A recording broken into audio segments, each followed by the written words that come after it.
Tonight we're going to talk about what happened when you do strength training or you focus on strength training as an older sprinter or as a sprinter in general. Why is it so important to strength train, especially when you are a older sprinter? Let's talk about it. The first thing we're going to look at here today is think about what happens as you get older. You lose muscle, and when we think about generating as much force as you can and being as explosive as you can, muscle is going to play a crucial role in that. So as you get older, in general, you want to make sure that you're doing some form of strength training to maintain muscle mass, because after the age of 30, you start losing it every 5 to 10 years, especially that the rate is about 10%. You want to make sure that you are doing some form of strength training. A lot of people, the thought that comes to mind is just a few compound movements like some squats, some bench movements like those, some deadlifts. We're talking about being very specific here as a sprinter. You want to make sure that you're incorporating compound movements. You want to make sure that you're doing core work. You want to make sure that you're doing functional movements like push and pull movements. You want to make sure that you're doing, when I say functional movement, think about what type of sport you're doing. I'm speaking specifically as a sprinter. So functional movement for me is going to be anything single leg, anything forcing me on one leg, onto the next leg, anything that develops the posterior chain, anything that develops the core, anything that develops upper body strength, like full body strength training. That's what you want to make sure that you're focusing on.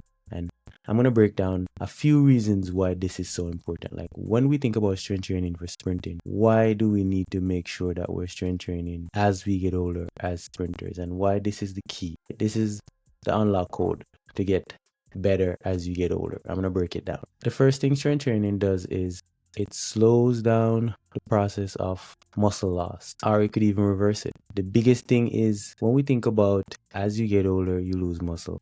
So if I'm thinking about not losing muscle mass because I'm trying to maintain my speed, and how I maintain my speed is by having lean muscle, of course, you got to make sure that you're doing some form of strength training. And it could also, if you strength training, you do it properly, it could reverse muscle loss. That's why you see a lot of guys or people in general who have been strength training for a long period of time. You notice that they're able to maintain their muscle mass even after the age of 50, which I think is very impressive. Anybody who you see over the age of 55 who's still maintaining muscle mass, they've been doing strength training for a long time. And when we think about why I want to maintain my muscle mass, right? I'm thinking about force production.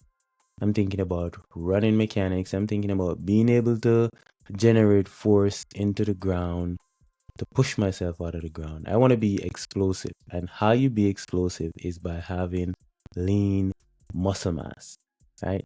Not being overweight, not being underweight, but having lean muscle mass and training your lean muscle mass to achieve what you're trying to achieve.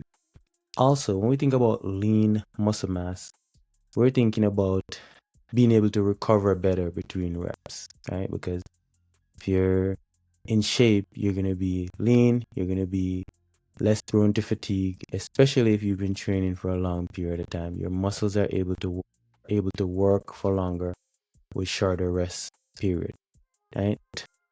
Maintaining posture. When we think about muscle function, if you do not work the hamstrings, they become underdeveloped and then they're not as strong, right? It's the same idea with any parts of your body. So when we think about being a sprinter, it's gonna be glutes, it's gonna be hamstrings, it's gonna be shoulders, it's gonna be full body strength training. So you have to make sure that you're doing some form of full body strength training to maintain your muscle mass in order to apply force to the ground and sprint as fast as you can. I can't say it any simpler than that. So the next thing we want to touch on here is you're able to gain power without being, when you strength train over time as an older sprinter, there's a thing called neuromuscular adaptation, meaning muscles has developed to a point where you're able to apply you're able to call on your muscles to contract faster and apply more force or generate more power from your muscle without necessarily needing to be the strongest person, right? And I'm using myself as an example because I train, I'm 36 years old, about to be 37, and I train with guys who are young, like 30, 21, 28, 27, 20, like younger guys. And I watch them lift heavy weights, but they're not as explosive because when we think about training years as a elite sprinter, I've been doing strength training longer than the guys who I train with, right? So when I see how they're able to be stronger, but when we think about raw force, they're not able to do it. And this can only happen over time with neuromuscular adaptation. Meaning, it's just like if you're a 400-meter hurdler and you learn how to hurdle in high school, you could stop hurdling tomorrow after high school, right? If you did it for like 4, 5, 6 years and pick it back up 10 years down the line, and within the space of 2 to 3 months of going over those movements and repeating those movements, it would be like riding a bike, if that makes sense.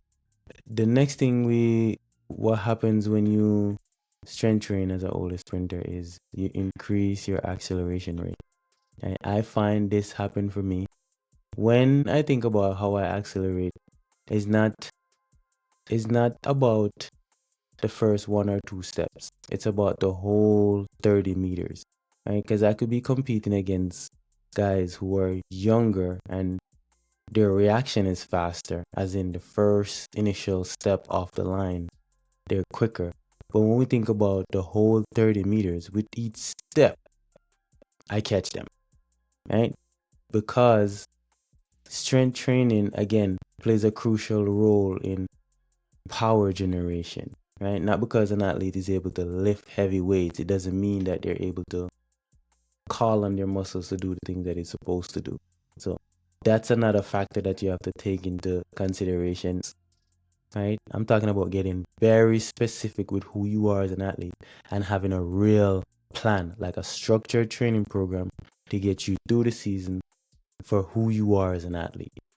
The next thing strength training help you with as an older sprinter is, coordination, understanding how to maneuver your body through gravity, understanding how to work the left side of your body with the right side of your body, working in the planes, up and down, side to side. You have to understand how to coordinate your body to be a proper sprinter, because the best sprinters in the world, they have the best coordination. They could feel everything. Like each step, they know how long the step was, if it was a shorter step, if the knee drive was high, if it was low, if the landing was bad with each step. There's so many little things that coordination helps you with.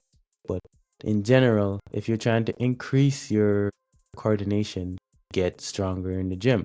And when I say get stronger in the gym, I don't mean back squats. I mean unilateral plane, whole body. You want to work core, you want to work glutes, hamstring, the whole body. And this is where I come in handy, guys, because I offer online sprint specific strength training. The key word there is sprint specific, or even if you're a runner, running specific, sprint specific strength training. I offer this online for my athletes. So if you're interested in my strength training program, comment strength training under this video. If you watch the video to this far, comment strength training under this video and send me an email and we could get the ball rolling. The next thing strength training help you with is strengthening your tendons. So when we think about isometrics, when we think about time under tension, when we think about elasticity, putting weight on the bar put pressures on your joint, and that pressure could either have a positive effect or a negative effect. The negative effect is you move wrong and you hurt yourself. The positive effect is time under tension equal elasticity in your muscles, elasticity in your joints, and build strength in those areas, right? You want to build tendons because your tendons are what connect muscle to bone, right? So if those areas are not strong, how's your muscle gonna function? Because they all have to move in unison. The main thing is elasticity. When we think about joints, when we think about tendons, ligaments, it's elasticity. You want to be elastic in those places, because if you are not, you tend to rupture those areas when you move wrong, especially as an older sprinter or an older person in general. If you do not get some time and attention, even if you do not have access to a big gym, hold a squat. Hold it. Get up on the ball of your foot in that squat position. I challenge you. If you want to feel like you just lifted whatever your body weight is on a bar, hold a squat for 2 minutes, rest 30 seconds, and do that for 2 to 3 rounds. Or do as much rounds as you can with good form, and you will get the same effect. That right there is major key. I just gave you guys free game. The next thing elasticity help you with is better sprint mechanics, better running mechanics, because if your joints and ligaments and tendons are functioning properly, then muscle and bone is functioning properly, which in turn is going to give you good sprint form. The next thing is lower risk of injuries, right? Because again, it ties back into the same thing. The tendons are like, it's like the steering wheel of the car. The steering wheel is one little wheel, but it controls so much. It controls the 4 tires, it controls the engine. So much things is happening from that one little piece of tool that you hold in your hand while you sit and maneuver the car. It's the same thing with the tendons. The tendons and the ligaments and the joints are going to be the drivers of the body. These are the things that hold you up. These are the things that make movement possible. And if we're trying to strengthen these areas, you have to think about time under tension. You have to think about strength training. You have to think about those things, because that's going to help you to improve. So let's put it out there. One of the biggest issue with older athletes in general is going to be hamstring injury. Like, that's 95% of the older athletes that I've worked with, and people in general. It's even regular people who try to just get up one day and be like, oh, I'm going to go run as fast as I can. It's the same muscle. It's the hamstring, right? That muscle is one of the crucial muscles when we think about sprinting as fast as you can. And strength training is going to, if you focus on proper strength training, you're going to hit the hamstrings, you're going to strengthen those areas, right? And in turn, you're going to have hip stability, you're going to have glute control, you're going to have pelvic control, you're going to have strong glutes. And all of these things are going to help you to sprint as fast as you can and reduce injuries. And how you get these things is by making sure that you're doing proper strength training. The last thing you want to make sure that you're doing is core training, right? Because core support is very important. Just like how the glute support is important and the pelvic strength is important when we think about sprinting as fast as you can, hamstring, the core is what's going to stabilize your body. This is what's going to absorb the movement. This is what's going to propel you forward. So the stronger your core, the faster you're going to sprint. And there's this big thing now in track and field where athletes don't believe in doing core work, right? I have athletes look at me bold face and they're like, I don't do core. And I look at them and I laugh and I'm like, I just laugh and I'm like, this is why you will never beat me in a race, because you don't believe that this part of your body is important when it comes on to sprinting. But if you are somebody who understands the mechanics of sprinting, you wouldn't be saying these type of things. But then again, this is why, athletes need coaches, and this is where I come in. I know how to structure training. I know how to make you sprint faster or run faster. The next thing that happens when you do strength training as you get older is your speed, your fast twitch muscle fibers. Fast twitch muscle fibers decline slower. They're going to decline over time. But if you are an athlete who is able to strength train properly, you'll offset this and you won't lose your speed. In fact, you will maintain or even improve on how fast you could sprint. And I'm speaking as somebody who has been practicing this for the past 5 years. Put it into testament, and it's a proven testament, because I'm in my mid-30s and I'm running faster now than I was when I was in my mid-20s. And Not saying I wasn't lifting those times, because I was lifting. The reason why I maintained my muscle mass is because I was somebody who was heavy into strength training them times, right? I never missed the weight room. I loved it. The bottom line is strength training extend your prime. So if you think you're in your prime and you take a look at your strength training, take a look at how you've been strength training, and take those things into consideration and try to improve on those things and see how much further you could go. The next thing strength training does, and this is a well-known fact, I don't need to elaborate on this, but the two main things for sprinters is going to be, it increases your testosterone and it also increases your human growth hormone. And these are hormone functions in your body that helps you to produce power. It helps you with longevity. There's so much things that happens when your body produces testosterone naturally and human growth hormones naturally. Right? Strength training boosts these things, and you have to think about when there's a decline in muscle mass, there's going to be a decline in your testosterone, there's going to be a decline in your growth hormones, and these are functions in your body not only have to do with sprinting as fast as you can, but normal bodily functions. So those are going to be two of the main things when we think about being an older sprinter and why you shouldn't miss the gym. Everything else that I said is auxiliary. The two main things is, okay, can I maintain my muscle mass so I produce energy? We all know, when you get older, aging increases. Our aging increase the risk of like loss of balance, proprioception, stability, right? You've seen it, like somebody who's 50 who cannot stand on one leg and jump onto the next leg. It's like rocket science. Not even 50. Somebody who's 32 can't do it, right? So when we think about strength training plays a part in these things. It plays a part in stability, plays a part in proprioception. And when I say proprioception, I mean all three things: balance, coordination, actively being aware of what your body is doing and manipulating your body to do the things that you want to do. Coordination, right? If you do not strength train, over time you're going to lose your coordination. It's going to get worse and worse and worse.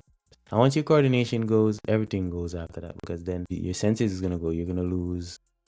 Let's not even go down that road, because that's a topic for another day.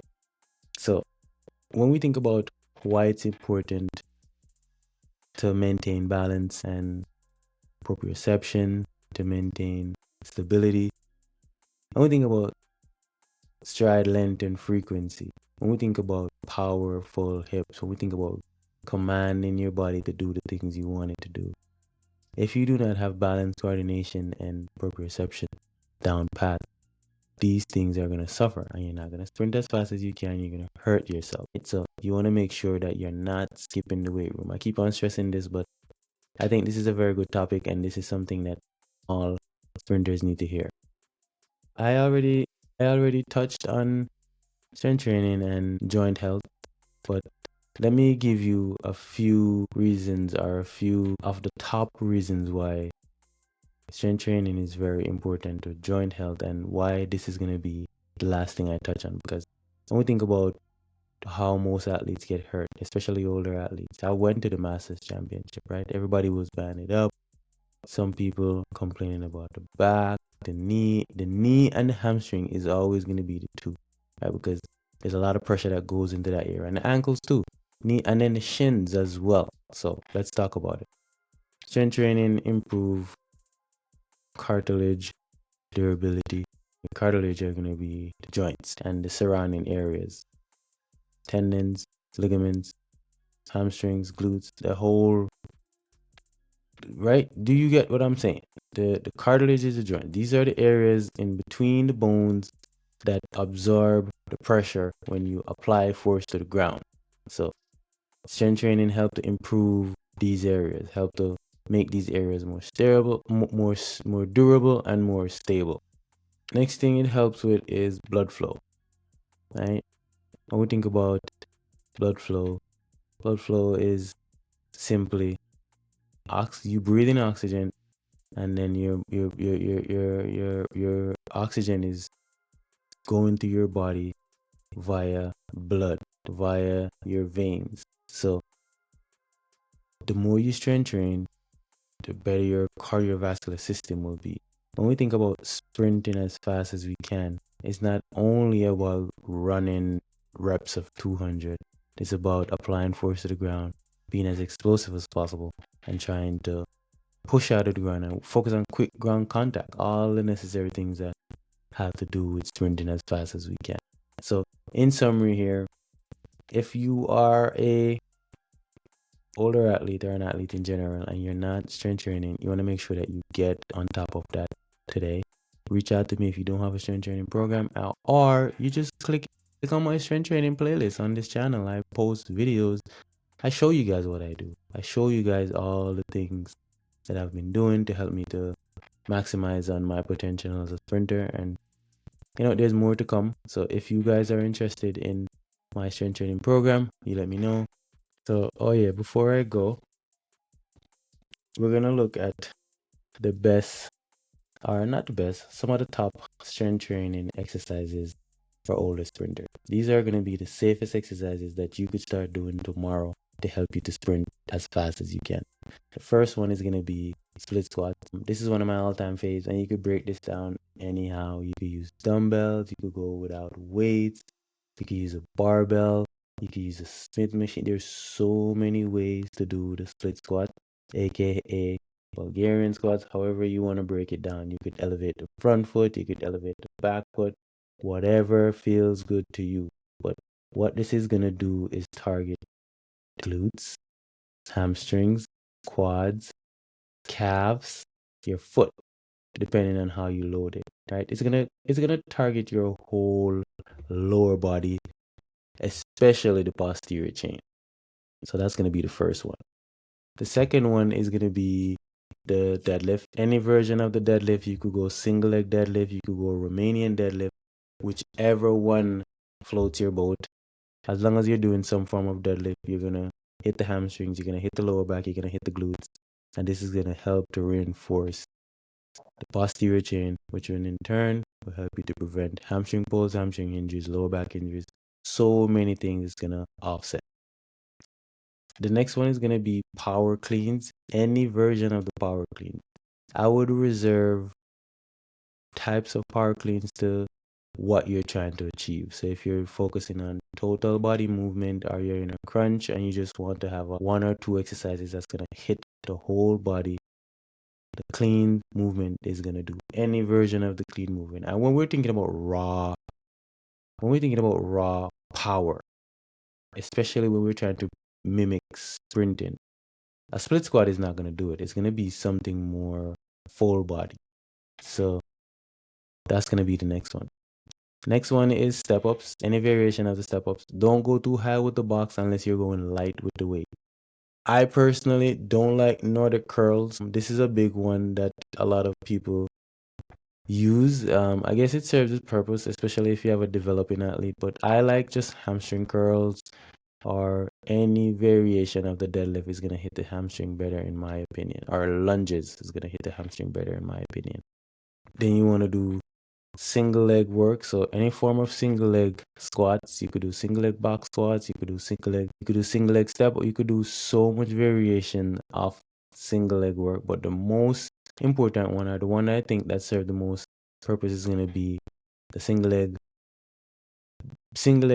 step up, or the single leg back squat, like single leg squats. Single leg squats is going to be the next one. And then you want to do some form of calf work. Don't go too crazy with the calves, because then your shins start to hurt. And then you want to do some form of core work. For your core work, you want to make sure that it's rotational. Don't just do crunches. Twist a little bit, right? And pull the legs up towards you, because that's what's happening when you're sprinting. So any form of hanging core movement where you're twisting and pulling the leg, or you're doing leg raises, single leg raises, like any form of thing like that is gonna be beneficial to you. So as you can see, it's not a bunch of exercises, it's not crazy. We could get specific based on who you are as an athlete. Because some athletes have fully developed lower body, but at the same time, their upper body is weak. So then we'll focus on more upper body strength and full body stuff. So it's a little bit different for everybody. And how I would set this up is if you're a beginner, I would say go 2 days a week. So you would have like a day one strength training day where you're trying to go close to max effort with most of your lifts. And then you rest 2 to 3 days.